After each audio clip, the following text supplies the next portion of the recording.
எல்லாம் கொள்ளையடித்து விட்டார்கள். அவர்கள் துவங்கினார்கள், இவர்கள் முடித்து விட்டார்கள். இதுதான் நடக்கு. துவங்கினார்கள், கொள்ளையடிப்பதற்கு வழி இருக்கிறது என்று வழியை காட்டினார்கள். அவர் பெரியாரை சொல்லி ஆட்சிக்கு வந்தார்கள், அண்ணாவை சொல்லி ஆட்சிக்கு வந்தவர்கள், பெரியாரை சொல்லி ஆட்சிக்கு வந்தவர்கள் வழிகாட்டினார்கள். நான் வழிகாட்டி நாட்டை முடித்து விடுகிறேன் என்று இவர்கள் நடத்தி கொண்டிருக்கிறார்கள். இதுதான் இன்றைக்கு தமிழ்நாட்டில் நடக்கிறது. அதுதான் இன்றைக்கு சொல்லுகிறார், இந்த வெள்ளம் வந்ததுக்கு நான் பொறுப்பல்ல, உலகத்தில் வெள்ளம் வரும், சேதம் வரும், இதெல்லாம் சமாளித்து கொள்ள வேண்டியதுதான் என்று சொல்லுகிறார். இத்தனை பேர் செத்து மடிந்தார்களே, வசதி உள்ளவர்களும் இருக்கிறதை இழந்தார்களே, கரையில் இருந்த ஏழை தொழிலாளிகள், அன்றாடம் பாடுபடக்கூடிய கஞ்சிக்கு பாடுபடக்கூடியவர்கள் எல்லாத்தையும் இழந்து விட்டார்கள், தெருவில் நிற்கிறார்கள். பாடுபடக்கூடிய நடுத்தர மக்கள் தேடி வைத்ததெல்லாம் இழந்து விட்டார்கள். சிறு தொழில் உள்ளவர்கள் எல்லாம் அவர்கள் மீண்டும் துவப்பது எப்படி என்று ஆரம்பித்து விட்டார்கள். நாடே சீரழிந்து வருகிறது. இந்த சேதத்தை பற்றி கவலைப்படாமல் 10 நாள் கழித்து சொல்கிறார், உலகத்தை தமிழகத்தை காப்பாற்றத்தான் நான் வாழ்கிறேன் என்று சொல்லக்கூடியவர்கள் வருகிறார்கள். 16வது வருஷத்திலும் தேர்தலில் நான் வெற்றி பெறுவேன் என்று சொல்ல ஆரம்பித்து விட்டார்கள். இன்னொருவரும் நாங்கள் தான் ஆள பிறந்தோம் என்று சொல்லி கொண்டிருக்கிறார்கள். இதுக்கெல்லாம் புதிய மாற்றத்தை கொண்டு வர வேண்டும். அந்த முறையில் கடந்த 15வது வருஷம் நமக்கு எச்சரிக்கையாக இருக்க வேண்டும். அது 16 வருஷத்தில் வரக்கூடாது. ஒரு புதிய மாற்றத்தை கொண்டு வர வேண்டும் என்பது இங்கே கலந்து கொண்டதில் பார்க்கும் பொழுது நிச்சயமாக புதிய மாற்றம் ஏற்படும் என்பதற்கு நம்பிக்கை இருக்கிறது. சினிமா துறையை இவர்களுக்கோ ஒப்பந்தம் போட்டு விட்டதாக கருதினார்கள். அவர்களுக்குத்தான் பட்டா பாத்தியம் இருக்கிறது. அவர்களுக்கு முன்னாலே பட்டுக்கோட்டை கல்யாண சுந்தரம் இருக்கிறார். ஒரு தடவை எம்ஜிஆரை போய் சந்தித்தோம், பட்டுக்கோட்டையார் மகனுக்கு வேலை வேணும்னு. அவர் சொல்லும் பொழுது சொன்னார், பட்டுக்கோட்டையை பற்றி எனக்கு சொல்லணுமா ஐயா, அவர் எழுதின பாடல்கள் தானே நான் பாடப்பட்டதுன்னு சொன்னார். ஆகவே அவரை பாட வைத்து அவருடைய பாடலாக சொல்லப்பட்டதே பட்டுக்கோட்டை பாட்டுத்தான். மக்களிடம் நாடோடி மண்ணிடம் அவருடைய பாட்டுத்தான் வந்தது. அவர் பட்டுக்கோட்டை ஒரு கம்யூனிஸ்ட். அதுதான் வரலாற்றில் கம்யூனிஸ்டுகளுக்கு இலக்கியத்திலும் சினிமா துறையிலும் பாரம்பரியம் உண்டு. சஃப்னா ஹஸ்மி கம்யூனிஸ்டுடைய தலைவருடைய பிள்ளை. எந்த தலைவரை எடுத்துக்கொண்டாலும் கம்யூனிஸ்ட் கட்சியுடைய தலைவருடைய பிள்ளைகள் இன்றைக்கு அவர்கள் பிள்ளைகள் மற்றவரை விட நான் வந்தது போதும் என் பிள்ளைகள் நல்லா உட்படணும்னு யாரும் நினைச்சது கிடையாது. அப்படி வந்தவர்கள் தான் இங்கே ஸ்டாலின், ராமலிங்கமும் ரவிக்குமாரும் கம்யூனிஸ்ட் கட்சியுடைய பிள்ளைகள். அது எங்களை போன்ற பெரியவர்களுக்கு மகிழ்ச்சியாக இருக்கிறது. ஜனநாதன் இருக்கிறார். ஜனநாதன் அவர் ஆரம்பகர்த்தா. பேராண்மை எடுத்தார், இப்பொழுது புறம்போக்கு எடுத்தார், இப்பொழுது வேற படமும் எடுத்துக்கொண்டிருக்கிறார். அவர் தெளிவாக சொல்லியிருக்கிறார். அவரோடு சேர்ந்து நம்முடைய தோழர் காந்தியுடைய மகனும் ரோகாந்த் வந்திருக்கிறார். அவருடைய துணை காந்தி நெல்லை மாவட்டத்தில் கம்யூனிஸ்ட் கட்சியுடைய தலைவராக செயலாளராக இருந்தார். அவருடைய பிள்ளை ரோகாந்த். அதுவும் மகிழ்ச்சியாக எடுக்கிறோம். நம்முடைய ரவிக்குமார் சொன்னார் அப்பா கட்சின்னு சொல்லி. அதே மாதிரி ஸ்டாலின், ராமலிங்கம். இன்னும் சில குற்றங்கடிதல் எடுத்தார் பாவல்னு. அவள் அப்பாவும் கம்யூனிஸ்ட் கட்சி ஜேம்ஸுடைய மகன். இதெல்லாம் பார்க்கும் பொழுது எங்களை போன்றவர்களுக்கு இன்னும் சினிமா துறையில் கவிதை எழுதக்கூடிய, பாடல் எழுதக்கூடிய யுகபாரதி, அவள் அப்பாவும் கம்யூனிஸ்ட் கட்சியுடைய பிள்ளை. அது தஞ்சாவூர் சிபிஎம்மில் இருக்கக்கூடிய மாணிக்கத்துடைய மகன். அவை பாரம்பரியம் இந்த பழைய பாரம்பரியம் அல்ல, புது பாரம்பரியத்திலும் திரைப்படத்துறையில் பாடல் ஏற்றக்கூடியவர்களும் படம் எடுக்கக்கூடியவர்களும் இயக்குநர்களும் இன்றைக்கு கால் பதித்து விட்டார்கள். இது தொடரும். எல்லா துறையிலும், இலக்கியத்திலும் கவிதையிலும் இன்றைக்கு எல்லா துறையிலும் இளை சந்ததிகள் இது தலையெடுத்திருக்கிறார்கள். இவருடைய புகழ் வருமானத்துக்காக அல்ல, போட்டிக்காக அல்ல, இல்லைன்னா நாடகம் போல நடித்து விட்டு போவதற்கல்ல. இயற்கையான மனிதனுடைய துயரங்களை எடுத்து காட்டக்கூடிய சக்தி உள்ள இந்த பாரம்பரியம் வந்திருப்பது எங்களை போன்ற வயதானவர்களுக்கு மகிழ்ச்சியாக இருக்கிறது. நாம் பாடுபட்டது பலனளிக்கிறது. நிச்சயமாக எதிர்காலம் நல்ல காலம் வரும் என்பதை நிச்சயமாக நம்புகிறோம். அந்த முறையில் நீங்கள் எடுத்திருக்கக்கூடிய முயற்சி வெற்றி பெற வேண்டும் என்று வாழ்த்துக்களை தெரிவித்துக் கொள்கிறேன். வணக்கம்.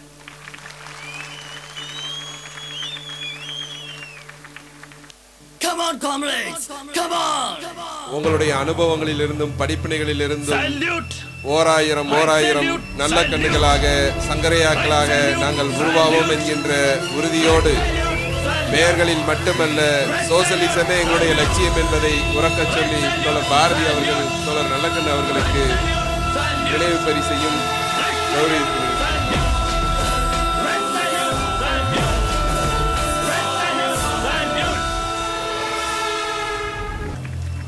Salute! Right salute! Salute! Right salute! Salute! Marxist communist கட்சியினுடைய திண்டுக்கல் மாவட்ட குழுவின் சார்பில் நம்முடைய சுதந்திர போராட்ட வீரர்கள் தோழர் ஆர் நல்லக்கண்ணு அவர்களுக்கு தோழர் பாண்டி அவர்கள் மாவட்ட செயலாளர் பாண்டி அவர்கள் சால்வை அணிவித்து கௌரவிக்கிறார். தோழர் என் சங்கரையா அவர்களுக்கு தோழர் பாண்டி அவர்கள் இப்போது சால்வை அணிவித்து கௌரவிக்கிறார். Salute! Right salute! Salute! Right salute! Salute! Right salute! Salute! Right salute! Salute! சவரியா பாளையம் பகுதியைச் சேர்ந்த தோழர் இப்போது சால்வை அணிவிக்கிறார். தோழர் சால்வை அணிவிக்கக்கூடிய நிகழ்ச்சி இறுதியாக வைத்துக் கொள்ளலாம்.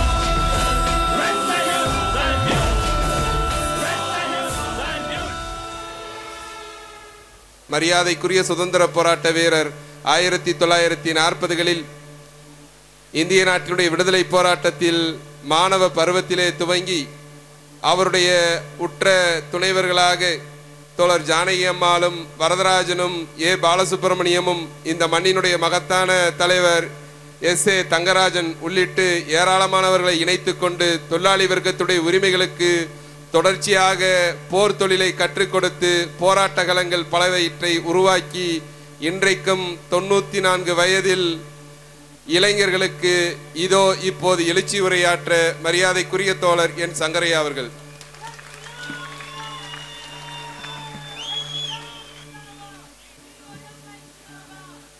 தலைவர் அவர்களே, எனக்கு முன்னால் பேசி அமர்ந்த என்னுடைய மதிப்புக்குரிய தோழர் இந்திய கம்யூனிஸ்ட் இயக்கத்தின் முதுபெரும் தலைவர், தன் வாழ்நாள் முழுவதும் தமிழக மக்களுக்கும் இந்திய மக்களுக்குமாகவே அர்ப்பணித்த அரும்பெரும் தோழர் நல்லக்கண்ணு அவர்களே, இங்கே அகில இந்திய ஜனநாயக வாலிபர் சங்கத்தின் பொதுச் செயலாளர் அஜாம் முகர்ஜி அவர்களே, இங்கே சிறப்பாக பேசிய திரைப்பட இயக்குநர்கள் பல பேர் இங்கே பேசியிருக்காங்க. அவங்க ஒவ்வொருத்தருக்கும் என்னுடைய அன்பான வாழ்த்துக்களை தெரிவிக்கிறேன். முதல்ல நான் இந்த மகத்தான டிஒய்எஃப் இயக்கத்தை நடத்திய தோழர் வேல்முருகனை செயலாளராகவும் தோழர் முத்துக்கண்ணனை தலைவராக கொண்ட தமிழ்நாடு வாலிபர் இயக்கத்தினுடைய இந்த கமிட்டிக்கு என்னுடைய மனப்பூர்வமான பாராட்டுகளையும் வாழ்த்துக்களையும் நான் தெரிவித்துக் கொள்கிறேன். இன்றைக்கு ஒரு பிரம்மாண்டமான ஊர்வலத்தை நீங்கள் திண்டுக்கல்லிலே நடத்தியிருக்கிறீர்கள். தோழர்களே, 10 லட்சம் உறுப்பினர்களை கொண்ட இந்த மகத்தான இயக்கம் தமிழகத்தில் இடதுசாரி ஜனநாயகத்தின் பலமான தூண்களில் ஒன்றாக திகழ்ந்து கொண்டிருக்கிறது. இன்றைக்கு நான் சொல்ல விரும்புவது என்னவென்றால், கேரளாவும் மேற்கு வங்காளமும் 2 பிரம்மாண்டமான வாலிபர் இயக்கங்களை நடத்துகின்றன. அவர்கள் 50 லட்சம் உறுப்பினர்களை கொண்டு தங்கள் பணிகளை ஆற்றிக் கொண்டிருக்கிறார்கள். எனவே இந்த மாநாட்டில் இருந்து அடுத்த மாநாட்டிற்கு வரும் பொழுது தமிழ்நாட்டிலே ஜனநாயக வாலிபர் இயக்கமானது குறைந்தபட்சம் 25 லட்சம் உறுப்பினர்களை கொண்ட ஒரு மகத்தான இயக்கமாக அது வளர வேண்டும் என்று புரட்சிகரமான வாழ்த்துக்களை கூறிக்கொள்கிறேன். இன்றைக்கும் கேரளம் மேற்கு வங்கத்திற்கு அடுத்தபடி 3வது இடத்தில் தமிழ்நாடு ஜனநாயக வாலிபர் சங்கம் செயலாற்றி வருகிறது என்பது பெருமைக்குரிய விஷயம். அடுத்த சில தினங்களில் நடைபெறக்கூடிய பிரதிநிதிகள் மாநாட்டில் அகில இந்திய பொதுச் செயலாளருடைய ஆலோசனையின் பேரில் தமிழ்நாட்டினுடைய யதார்த்த நிலைமைகளை, கான்கிரீட் சிச்சுவேஷன், அதை கணக்கிட்டு நீங்கள் அடுத்த கட்ட நடவடிக்கைகளை திட்டமிட்டு தமிழ்நாட்டில் இந்த இயக்கம் இல்லாத கிராமம் இல்லை, நகரத்தில் வார்டு இல்லை நிலைமையை உருவாக்க வேண்டும் என்று அந்த இளைஞர் பட்டாளத்தை நான் கேட்டுக்கொள்கிறேன். இங்கே பேசிய டைரக்டர்கள் வாலிபர் சங்கத்தினுடைய ஒரு கூட்டத்தில் இத்தனை டைரக்டர்கள் பேசியது இதுதான் முதல் தடவை. இது என்ன காட்டுகிறது என்றால்,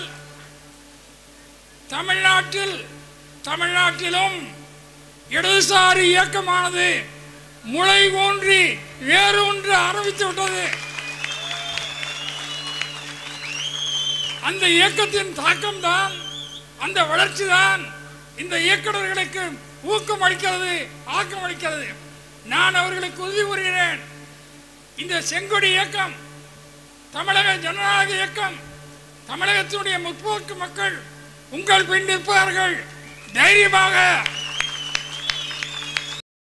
இந்திய மக்களுக்கும் தமிழ் மக்களுக்கும் அவர்களுக்கு உத்வேகம் ஊட்டக்கூடிய, அவர்களுடைய முன்னேற்றத்திற்கு அடிகோலக்கூடிய படங்களை தைரியமாக இடுங்கள்.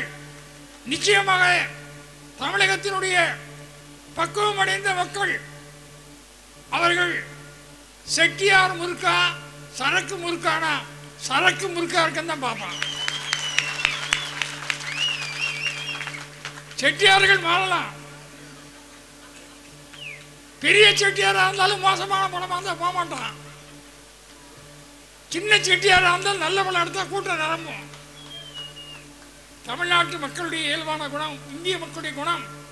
ஆகவே ஒன்றை ஞாபகப்படுத்துகிறேன், 1950களில் நீ என்னை கம்யூனிஸ்ட் ஆக்கி என்ற ஒரு நாடகம்தான் கேரளத்திலே கம்யூனிஸ்ட் இயக்கத்திற்கு பின்னாலே லட்சக்கணக்கான கோடிக்கணக்கான மக்களை திரட்டியது என்பதை கூறி அந்த தோழர்களுக்கு என்னுடைய வாழ்த்துக்களை கூறுகிறேன். நீங்கள் இதர கலைஞர்களையும், நாடக கலைஞர்கள், சினிமா கலைஞர்களையும் பழகி பேசி கலந்துரையாடி நல்ல முறையிலே அவர்களிடத்திலே அவர்களுக்கு திருப்தி ஏற்படுத்தி இந்த புதிய பாதைக்கு வரும்படியாக நீங்கள் முயற்சிக்க வேண்டும் என்று நான் மிக தாழ்மையுடன் கேட்டுக்கொள்கிறேன்.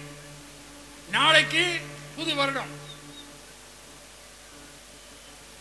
தமிழ் திரு மக்களுக்கும் இந்தியாவின் மக்களுக்கும் நம்முடைய எதிர்காலம் நன்றாக இருக்க வேண்டும், அதற்கான போராட்டங்கள் நல்ல முறையில் நடக்க வேண்டும் என்று இந்த 2016ஆம் ஆண்டு இருக்கட்டும் என்று நாம் விரும்புவோமாக. இந்த நேரத்திலே உலக மக்களையும் நாம் மறந்துவிடவில்லை. உலக தொழிலாளிகளே ஒன்று சேருங்கள் என்ற கார்ல் மார்க்ஸுடைய முழக்கம் இன்றைக்கும் உண்மையானது. உலக ஏகாதிபத்தியத்தை எதிர்த்து உலக சோசியலிசத்தை கொண்டு வருவதிலே உலக தொழிலாளி வர்க்கத்தின் இயக்கத்திற்கு மாபெரும் பங்கு உண்டு. ஆகவே அந்த லட்சியத்தை மனதிலே வைத்துக் கொள்ளுங்கள். நாம் எந்த கூட்டத்திலே முடித்தாலும் இறுதியிலே உலக தொழிலாளிகளே ஒன்று சேருங்கள் என்ற அந்த முழக்கம் நம்முடைய இருதயத்திலே சோசியலிசத்திற்கான பேரழிச்சியை உண்டாக்கட்டும். அந்த வகையில் 2016 ஒரு புதிய ஆண்டாக திகழட்டும் என்று கூறுகிறேன். நண்பர்களே, தோழர்களே, நான் இங்கே ரொம்ப சில விஷயங்களை தான் சொல்றேன். இப்ப மோடி அரசாங்கம் அமெரிக்கா கூட அதிகப்படியாக நெருக்கிறான்.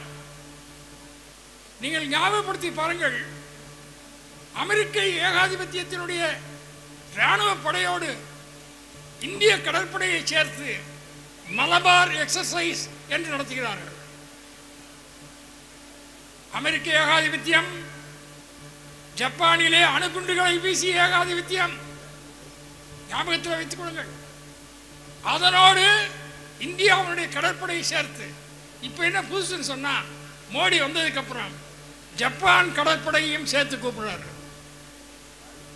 அமெரிக்காக்காரன் என்ன நினைக்கிறான்னா, இந்தியாவையும் ஜப்பானையும் தன்னுடைய இளைய பங்காளிகளாக கொண்டு ஆசியா பசிபிக்கிலே ஏகாதிபத்தியத்தினுடைய நலன்களை பாதுகாக்க வேண்டும் என்று கருதுகிறான். எனவே நான் இந்த கூட்டத்தின் மூலம், இந்த வாலிபர் சங்க கூட்டத்தின் மூலம் கேட்டுக்கொள்கிறேன், இந்தியாவின் அயல் நாட்டு கொள்கையில் அமெரிக்க ஏகாதிபத்தியத்திற்கு சாதகமான ஒரு திருப்பம் ஏற்படாமல் பார்த்துக் கொள்ள வேண்டியது நம் அனைவருடைய கடமை என்பதை ஞாபகப்படுத்துகிறேன். இந்தியாவிலே அமெரிக்க ஏகாதிபத்தியத்திற்கு இந்த தளமும் அனுமதிக்கப்படக்கூடாது. ஆகவே நம்முடைய நாடு இராணுவ கூட்டுகளிலே சேராத ஒரு சுயேட்சையான அயல் நாட்டு கொள்கையை பின்பற்றி வரக்கூடிய நாடு. இன்றைக்கு அதை மாற்றாதீர்கள் என்று பிஜேபி அரசாங்கத்தை வற்புறுத்துகிறோம். இன்னைக்கு பாருங்க, இவங்க இப்படி விழுந்து விழுந்து அமெரிக்காவை ஆதரிச்சாலும் அமெரிக்காக்காரன் என்ன செய்யறான்? இனிமேல் இந்தியாவிலே இருந்து ஐடி தொழில், தகவல் பரிமாற்ற தொழிலில் ஈடுபட்டிருக்கக்கூடிய இளைஞர்கள் அமெரிக்காவுக்கு போனோம்னா இருந்த விசா கட்டணத்தை $4000 உயர்த்திட்டான். இதுக்கு அருண் ஜேட்லி என்ன பதில் கூறுகிறார்? மோடி என்ன பதில் கூறுகிறார்? விழுந்து விழுந்து அமெரிக்காவை ஆதரிக்கிறீங்களே, இந்த இளைஞர்கள் இனிமேல் அமெரிக்காவில் போய் தொழில் செய்ய முடியாது. சிந்திக்க வேண்டும். ஆகவே நாம் கூறுகிறோம், நீ அவர்களுக்கு வரவேற்பு கொடுத்து இந்தியாவுக்கு வா, முதலீடு செய், கொள்ளையடி என்று வெளிநாட்டு ஏகபோக முதலாளிகளை அழைக்காதீர்கள். இந்தியாவுடைய சுதந்திரம் தற்சார்புடையது. நம்முடைய கைகளினாலே நாம் அன்றைக்கு போராடி கொண்டிருந்த பொழுது மகத்தான சோவியத் யூனியன் பிலாய் எக்காலையை கொடுத்தது, கணேந்திர தொழிலை கொடுத்தது. இன்னைக்கும் கூட நீங்கள் பார்க்கலாம், இவ்வளவு கொள்ளையிலும் பாதுகாப்புக்கு தேவையான கன இயந்திரங்களை கொடுப்பது ரஷ்யா. பத்திரிகைகளை படித்திருக்கிறீர்கள். ஆகவே நான் கூறுகிறேன், இந்தியாவுடைய அயல் நாட்டு கொள்கையில் அமெரிக்க ஏகாதிபத்தியத்திற்கு சாதகமான ஒரு மாற்றத்தை ஏற்படுத்தக்கூடாது. அதேபோல் இன்றைக்கு நம்முடைய பொதுச் செயலாளர் கூறினார், 2 எதிரிகள், லிபரலிசம், இந்திய பெருமுதலாளிகளுடைய அதிதீவிரமான முதலாளித்துவ கொள்கை, மற்றொன்று வகுப்புவாதம், கம்யூனலிசம். இந்த 2 பெரும் ஆபத்துகள் இந்தியாவை எதிர்நோக்குகின்றன. முதலிலே அதைத்தான் சொன்னேன். அமெரிக்க ஏகாதிபத்தியத்திற்கு நீங்கள் கொடுக்கக்கூடிய ஆதரவு உங்களுக்கு விரோதமாக போகும். இரண்டாவது, இப்போ இந்த வகுப்புவாத ஆபத்து, இந்த வகுப்புவாத ஆபத்தில் பாருங்க, நல்ல கண்ணு குறிப்பிட்டார். அயோத்தியில பிஜேபியும் விஸ்வ பரிஷத்தும் அந்த ஸ்தாபனங்களும் கோயில் கட்டுவதற்கு செங்கல்களை இறக்கிக்கிட்டு இருக்காங்க. மோடி ஒரு பக்கத்தில் என்ன சொல்றாரு? நம்முடைய ஆட்சியில வகுப்புவாதம் வராம பார்த்துக்கிடுவோன்னு. ஆனால் பாபரி மசீத் யாருக்கு சொந்தம் என்பது இந்தியாவுடைய உச்ச நீதிமன்றத்தில் வழக்கு நிலுவையில் இருக்கு. உச்ச நீதிமன்றம் என்ன சொல்லியிருக்கு? நாங்கள் இதை பற்றி இறுதியாக தீர்மானிக்கும் வரை அந்த அயோத்திக்குள்ளே அந்த பாபரி மசூதி இடத்துல எந்த மாற்றமும் செய்யப்படக்கூடாது. இது உச்ச நீதிமன்றத்தின் ஆணை. ஆனால் இந்த பிஜேபி பல பெயர்களில் அங்கே ஒரு கோயிலை கட்டுவதற்கு, பாபரி மசூதி என்ற இடத்தில் கோயிலை கட்டுவதற்கு செய்து வரக்கூடிய உத்தரப்பிரதேச தேர்தலிலே ஆதாயம் தேடுவதற்காக வகுப்புவாத அந்த ஜுரத்தை உண்டாக்கி விட்டுறான். ஆகவே நாம் கூறுகிறோம், நான் திண்டுக்கல் மக்களை கேட்கிறேன், தமிழக மக்களை கேட்கிறேன், இந்த பாபரி மசூதி விஷயத்தில் உச்ச நீதிமன்றம் இறுதியாக தீர்ப்பளிக்க வரை எந்த மாற்றமும் செய்யப்படக்கூடாது. ஆகவே அதை மீறி மோடி ஆட்சி, பிஜேபி, RSS தன்னுடைய பரிவாரங்கள் மூலம் அங்கே வகுப்பு கலவரத்தை உண்டாக்கினால் அது இந்தியாவின் ஒற்றுமையை சீர்குலைக்கும். அதை இந்திய மக்கள் அனுமதிக்க கூடாது என்று சகல அரசியல் கட்சிகளைச் சேர்ந்த பொதுமக்களையும் நான் வேண்டி விரும்பி கேட்டுக்கொள்கிறேன். இன்று அதே போல உங்களுக்கு நான் சொல்ல வேண்டும் என்றால், இந்த திண்டுக்கல் மண் சுதந்திர போராட்டத்திலே பெரும்பங்கு கொண்டது. 1942ஆம் ஆண்டு தஞ்சாவூர் சிறையில் இதே திண்டுக்கலை சேர்ந்த காங்கிரஸ்காரர்களும் கம்யூனிஸ்டராகிய நாங்களும் அன்றைக்கு நூற்றுக்கணக்கில் இருந்தோம். அப்படிப்பட்ட தேச பாரம்பரியத்தை கொண்டது திண்டுக்கல். அது மட்டுமல்ல, ஆக்னஸ் மேரி என்ற தொழிலாளர் பெண் வேலூர் சிறையிலே தொழிலாளி நலனுக்காக போராடி உயிர் நீத்தார். இதே திண்டுக்கலை சேர்ந்த தொழிலாளர் பெண் தோழர் பாலசுப்ரமணியமும், தோழர் வரதராஜனும், தோழர் தங்கராஜும், தோழர் மதுரகோபாலும் கட்டி வளர்த்து இயக்கம் இந்த திண்டுக்கல் மாவட்டம். அந்த மாவட்டம் தான் அதனுடைய சார்பாக தோழர் பாண்டி இந்த வாலிபர் இயக்க மாநாடு வெற்றிகரமாக நடத்துவதற்கு அவரும் அவருடைய தோழர்களும் அபரிமிதமாக பணியாற்றுகிறார்கள். அவர்களுக்கு என்னுடைய மனப்பூர்வமான பாராட்டுகளை தெரிவித்துக் கொள்கிறேன். தோழர்களே, 1940ஆம் ஆண்டு மதுரை மாணவர் சங்கம் ஏற்படுத்தப்பட்ட பிறகு நான் முதலிலே வருகை புரிந்தது திண்டுக்கல்.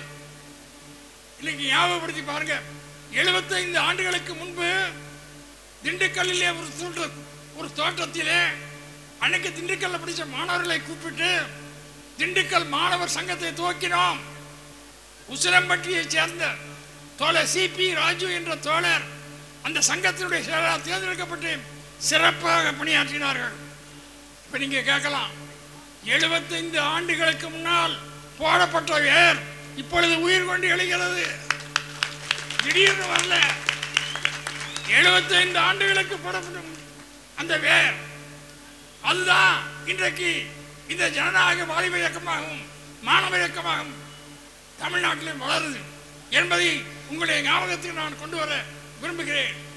இன்றைக்கு இன்னொரு பிரச்சனை அவனு கௌரவ கொலைகள். நம்முடைய வாலிபர் சங்கமும் நம்முடைய இடதுசாரி இயக்கமும் தீவிரமாக தலையிடுகின்றார்கள். என்ன இந்த வாலிபர் இயக்கம்? ஜாதிகள் இலையடி பாப்பா என்றார் பாரதி. தமிழ்நாட்டிலே 1937ஆம் ஆண்டு மதுரையிலே ஹரிஜன மக்களை மதுரை மீனாட்சி அம்மன் கோயிலுக்குள் அழைத்துக் கொண்டு கூடிய போராட்டம் நடந்த போது சனாதனிகள் கூடி அன்றைக்கு ராஜாஜி முதலமைச்சர் அவருக்கு கருப்பு கொடி காட்ட வேண்டும் என்றார்கள். ராஜாஜி சென்றார். நான் அங்கே போயிருக்கேன். அங்க வந்த பொம்பளைகள்லாம் ராஜாஜியை பார்த்து கட்டையில போக ஒளிஞ்சு போக திட்டினார்கள். கருப்பு கொடி கொடுத்தாங்க. ராஜாஜி வாங்கி கொண்டார். அதை வாங்கிட்டாரு கருப்பு கொடிய. மறுநாள் ஆலய பிரவேசம் வெற்றிகரமாக நடந்தது. எப்படி தெரியுமா? கம்யூனிஸ்ட் தலைவர்கள் ராமமூர்த்தியும் ஜீவானந்தமும், ஃபார்வர்ட் பிளாக் தலைவர் முத்துராமலிங்க தேவரும், காங்கிரஸ் தலைவர் வைத்தியநாத ஐயரும் ஒன்று சேர்ந்து மதுரை மக்களுக்கு கொடுத்த அழைப்பு பார்த்து பயந்து போயிட்டார். யாருமே வரல ஹரிஜனங்களை ஆலய பிரவேசத்திற்கு. அப்ப என்ன சொல்றேன், யார் இந்த மாற்றத்தை கொண்டு வந்தது? வகுப்புவாத சக்திகள் அல்ல, காங்கிரஸ்காரர்கள், கம்யூனிஸ்டுகள், ஃபார்வர்ட் பிளாக் கட்சி. இவன் தாயா இந்தியா சுதந்திரத்துக்கு போராடினான். இந்திய சுதந்திரத்துக்கு போராடினது யார்? காங்கிரஸ்காரன், கம்யூனிஸ்டுகள், ஃபார்வர்ட் பிளாக், காங்கிரஸ் கட்சி. ஆர்எஸ்எஸ் போராடியதா? இந்து மகாசபா போராடியதா? இந்து மகாசபா 1940ஆம் ஆண்டு மதுரையிலே ஒரு மாநாடு நடத்தி இந்திய சுதந்திரம் தரக்கூடாது என்று சொன்னார்கள். இதான் கதை. ஆகவே நான் கேட்டுக்கொள்கிறேன், தமிழகத்திலே இந்த ஆர்எஸ்எஸ், இந்த பிஜேபி வகுப்பாத ரீதியிலே அவங்களுக்கு நமக்கு என்ன, முஸ்லிம் மக்களை எதிர்க்கணும். இன்னைக்கு சொல்றாங்களே, ஒரு பசு கொல்லப்பட்டதாக சொல்லி உத்தரப்பிரதேசத்திலே ஒருவரை எரித்துக் கொண்டார்கள். ஞாபகம் இருக்கும் உங்களுக்கு? மறந்துவிட மாட்டீர்களே. அது மட்டுமல்ல, பீகார் தேர்தலில் மோடி போய் விழுந்து விழுந்து பசுமாடு பசுமாடுன்னு கத்துறாரு. பசுமாடு சாணியை தான் போடுது, பட்டை நாமம் போட்டது. என்ன பிரயோஜனம்? இன்றைக்கு சிந்தித்து பாருங்கள். முற்போக்கு கருத்துக்களை சுமந்திருக்காங்க. மகாராஷ்டிரத்திலே, கர்நாடகத்திலே எழுத்தாளர்களை கொன்றார்கள் மத வெறியர்கள். எனவே அதனால்தான் பல கலைஞர்கள் தாங்கள் பெற்ற சாகித்ய அகாதமி விருதுகளை திரும்ப கொடுத்தான். இந்த விருது வேண்டாம். அப்பமா அது புத்தி வந்ததா? இன்றைக்கு நான் மீண்டும் கேட்கிறேன், தமிழ்நாட்டிலே இதே பிஜேபி தேர்தலையும் ஆள் சேர்க்கிறதுக்கு முயற்சி பண்றேன். ஆனால் நான் வாலிபர் சங்க தோழர்களை கேட்டுக்கொள்கிறேன், பொறுமையோடு RSS பிடிப்பில் உள்ள, பிஜேபி பிடிப்பில் உள்ள மக்களிடத்திலே பேசுங்கள். அவர்களை கன்வின்ஸ் பண்ணுங்க, அவர்களை கெடுத்துக் கொள்ளுங்கள். இந்த பாதை இன்னைக்கு பாருங்க, ஒரு பக்கம் மோடி சொல்றாரு நான் நடுநிலையா இருக்கேன்னு. ஆனா அவருடைய கட்சியுடைய செயலாளர் மாதவங்க சொல்றாரு இந்தியாவோட பாகிஸ்தானையும் பங்களாதேஷையும் இணைக்கணுங்கிறான். 1947 பாகிஸ்தான் தனி நாடு, பிறகு பங்களாதேஷ் தனி நாடு.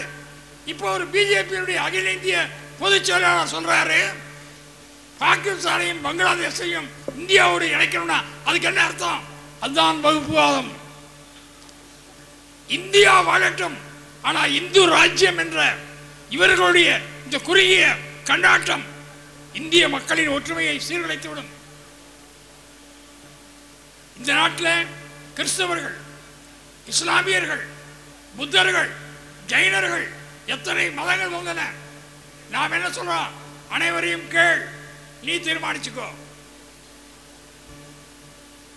ஆகவே இப்படிப்பட்ட நிலைமையில இன்னைக்கு தமிழ்நாட்டில் நாம் இந்திய பெருமுதலாளிகளுடைய அதிதீவிர முதலாளித்துவத்தை, லிபரல் கொள்கைகளை எதிர்க்கணும். உதாரணமா ஒண்ணு சொல்றேன், பொதுத்துறையை ஒழிக்கிறான்.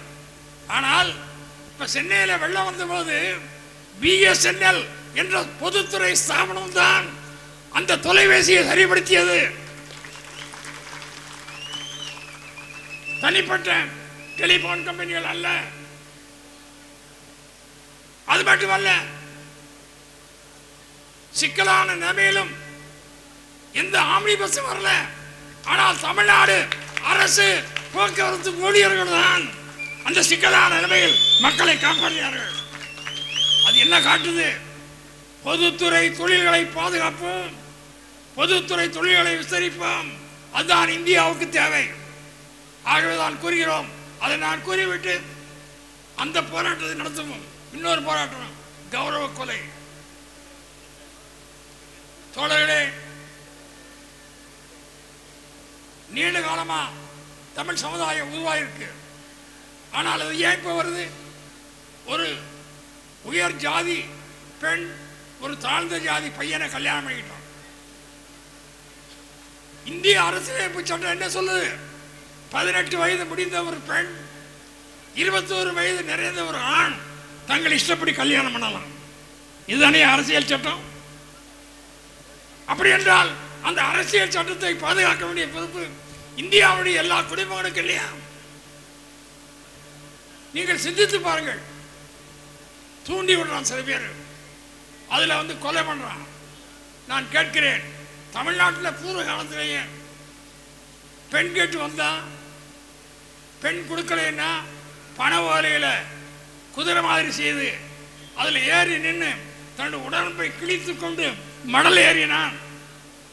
நல்ல கண்டு சொல்வார், மடல் ஏறுதல். அப்ப ஊருக்காரன் போய் கொண்டான், அவனை போய் வற்புறுத்தினான், இந்த பொண்ணை கொடு. இப்ப நான் சொல்றேன், உங்ககிட்ட அந்த ஊர்க்காரர்களை திரட்டி அந்த பொண்ணை கொடுக்க வைங்க. நம்ம காத்திருக்கும் போராட்டம் நடத்தோம்ல, எங்கேயாவது ஒரு பெண் விரும்பி அதை கொடுக்க மறுத்தால் அந்த வீட்டுக்கு முன்னால அமைதியான முறையில் காத்திருப்போம்.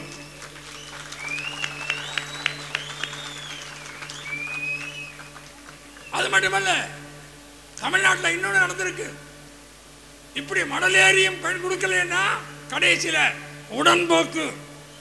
ஒரு பாட்டில் சொல்றான், என்ன சொல்றான்? பொன் போலும் கள்ளி பொறிபறக்கும் காணலிலே என் பேதை செல்லர் கிசந்தனே என்று தாய் சொல்றான். என்ன அர்த்தம்? பொன் போலும் கள்ளி பொறிபறக்கக்கூடிய வெயில்ல என்னுடைய அறியாத பெண்ணு போகிறதுக்கு சம்மதிச்சிட்டாளேன்னு. அவ அறியாத பெண், பேதை அல்ல, மேதை. தன் வாழ்க்கைக்கு எது தேவை என்று கருதி அதை தைரியமாக செய்த பெண். அவ யாரும் அவளை கடந்து போகல. செல்லற்கு இசைந்தனே ஒப்புக்கொண்டு அதான் நடக்கும். இன்றைக்கு மார்க்சிஸ்ட் கம்யூனிஸ்ட் கட்சி, இந்திய கம்யூனிஸ்ட் கட்சி பல கருப்பு திருமணங்களை கலப்பத்து நடத்தி கொண்டே இருக்கிறோம். அதை நடத்தி கொண்டே இருப்போம். நான் கேட்டுக்கொள்வதெல்லாம் தமிழ்நாட்டில் இனிமேல் கௌரவ கொலை இருக்கக்கூடாது. நான் சகோதரர்களை கேட்டுக்கொள்கிறேன். ஒரு சகோதரனுடைய கடமை தன் சகோதரியினுடைய விருப்பத்தை நிறைவேற்றுவது. சாப்பாடு கொடுத்தா போமா, துணி வாங்கி கொடுத்தா போமா, அவள் விரும்பக்கூடிய கணவனை அவளுக்கு கட்டி வைப்பதுதான் ஒரு சகோதரனுடைய கடமை. இந்த நோன்பு அதான் அதுக்கு அர்த்தம். அதே போல் பெற்றோர்களை கேட்டுக்கொள்கிறேன், கௌரவத்தில் பார்க்காதீங்க. உங்க பெண்ணுக்காக தவம் இருக்கீங்க, அந்த பெண் வாழ வேண்டாமா? கட்டாயமா இன்னொருத்தருக்கு திருமணம் பண்ணி கொடுக்கிறதா? எனவே நான் கேட்டுக்கொள்றேன், குறுக்கிடுங்கள் தோழர்களே. ஜனநாயக வாலிப சங்கம், நம்முடைய இயக்குநர்கள், நம்முடைய கலைஞர்கள், நம்முடைய மாணவர்கள் குறுக்கிடுங்கள். அந்த ஊருக்கு போங்க, அந்த வீட்டுக்கு முன்னால கூடுங்க, என்ன நடந்ததுன்னு பஞ்சாயத்து வைங்க. ஊரு கோடி பஞ்சாயத்து நடந்தால் நியாயம் பிறக்கும். கலகம் பிறந்தால்தான் நியாயம் பிறக்கணும் ஒரு பழமொழி. அப்ப ஊரு கோடி நிபந்தனை கொடுக்கும்போது எந்த கல்லஞ்சம் உடையவனாலும் ஒரு ஒரு ஞாபகம் இருக்கு. பாக்யராஜனுடைய படத்துல நம்பியாவை பாட்டு பாடுவார். இந்த பெண்ணுடைய தகப்பன் தன்னுடைய எண்ணத்தை மாற்றிக்கொள்ளும் பாட்டு. நான் ரொம்ப ரசிச்ச பாட்டு. பாத்தீங்களா? பாக்யராஜ் படத்துல எம்என் நம்பியார் பாடு, டேப்பா இந்த பெண்ணுடைய தகப்பனாரே ஒரு எண்ணத்தை மாத்திக்கோ அப்படின்னு அவர் பாடும்போது பல பெண்கள் கதறி அழுவாங்க. நம்ம இயக்குநர்களை கேட்டுக்கொள்றேன், அப்படி உருவாக்குங்கள். அதாவது இந்த எல்லா காரியங்களுக்காக மக்கள் இயக்கத்தை ஒன்று திரட்டுங்கள். மக்கள் நினைத்தால் முடியாத காரியம் இல்லை. உதாரணம் சொல்றேன், நாங்க என்ன சொல்றோம்? தோழர்னு சொல்றோம்.